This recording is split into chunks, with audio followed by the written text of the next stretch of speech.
देश के प्रसिद्ध और विख्यात पर्यावरणविद चंडी प्रसाद भट्ट ने आज के बदलते पर्यावरण पर गहनता चिंता व्यक्त की। उन्होंने कहा कि पर्यावरण के संतुलन ने आज मानव जीवन के लिए खतरा पैदा कर दिया। चंडी प्रसाद भट्ट ने इस आयोजन की तारीफ करते हुए कहा कि राज्य सरकार द्वारा इस आयोजन के किए जाने से कई लोगों को आपदा से जुड़ी कई जानकारियां प्राप्त होंगी। उन्होंने कहा कि कार्यक्रम के माध्यम से जितने भी देश इस कार्यक्रम में प्रतिभा कर रहे हैं उन सबसे आपस में एक्सपीरियंस लेना चाहिए और उन्हें धरातल पर उतारने का काम किया जाना चाहिए। उन्होंने आगे कहा कि लगातार टूट रहे ग्लेशियर पर्यावरण के लिए बहुत हानिकारक है, इसके साथ ही ये मानवता के लिए भी खतरा पैदा कर रहे हैं। इस बारे में भी गंभीरता से विचार करने की जरूरत है। उन्होंने भूटान और रैनी दोनों का उदाहरण देते हुए कहा कि दोनों ही घटना अलग अलग है, लेकिन जब भूटान में 20 साल पहले लोगों द्वारा ग्लेशियर से रिस रहे पानी की निकासी कर दी गई थी और वहां पर लोगों का बचाव किया गया, वहीं रैनी में ग्लेशियर टूटने से पहले चट्टान गिरी, इसलिए ऐसी घटनाओं का अध्ययन होना बहुत जरूरी है।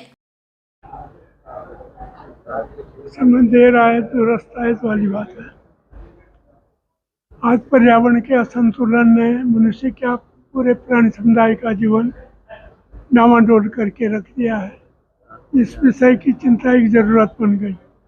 इसकी अनदेखी करना अपने भविष्य को दांव पर लगाना है। पर्यावरण के बारे में जो सोच सुविचारित अंतःप्रेरित हो तभी उसके पर सुफल मिल सकते हैं। तो आज इस प्रकार का आयोजन राज्य सरकार ने मुख्य रूप से जो आपदा प्रबंधन संस्थान है उसने वो किया, तो इसकी एक तरफ से प्रशंसा की। इसमें राष्ट्रीय अंतर्राष्ट्रीय स्तर के जो अनुभव है उनका लाभ हम सब उत्तराखंड को मिलेगा। और उत्तराखंड में ये नहीं, हमारा पूरा हिमालय जो क्षेत्र है आज पर्यावरण बिगाड़ से बहुत ही संत्रस्त है। और इस प्रकार के आयोजन से एक दूसरे के अनुभवों का लाभ भी मिलेगा। लेकिन असली बात तो यह है कि कार्यक्रम सुनिश्चित होना चाहिए। उन्हें जो नवंबर दिसंबर में अपने देश के और दुनिया के जो अनुभव हैं वो साझा करके फिर यहाँ पर कार्यक्रम भी बनना चाहिए।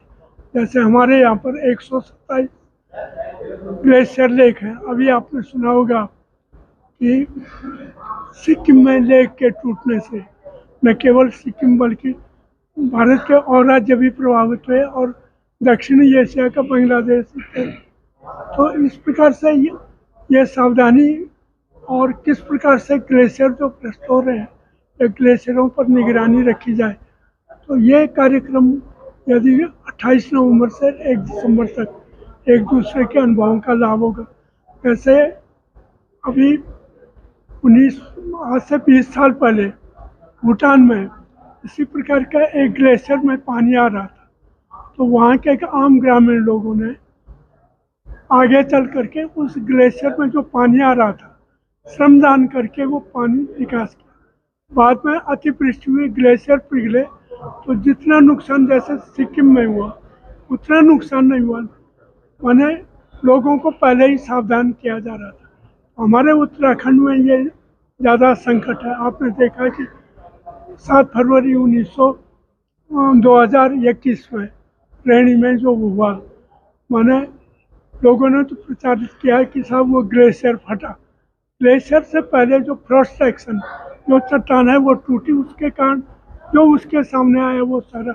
इसीलिए हम कह रहे हैं कि अलग अलग प्रकार के इस प्रकार का अध्ययन होना चाहिए, इस प्रकार का संस्थान बनना चाहिए जो ग्लेशियरों के ऊपर निगरानी रखे। ग्लेशियरों के कारण जो विपरीत प्रभाव पड़ रहा है, क्योंकि उत्तराखंड तो हर साल किसी न किसी क्षेत्र में आपदाएं होती रहती। हम अभी तक भी नहीं सीख पाए।